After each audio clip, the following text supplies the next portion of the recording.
নমস্কার, সবাই কেমন আছেন? ভিনরাজে ঘরকন্না একটা মিনি জগৎ সবাইকে স্বাগত জানাই।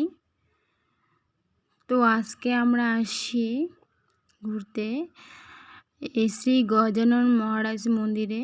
দেখো মন্দিরটা কত সুন্দর, সামনের ভিউটা তো আর দারুণ লাগতেছে।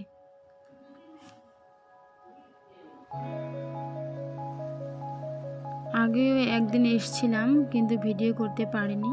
দেখো মন্দিরের সামনের ভিউটা খুব সুন্দর লাগতেছে।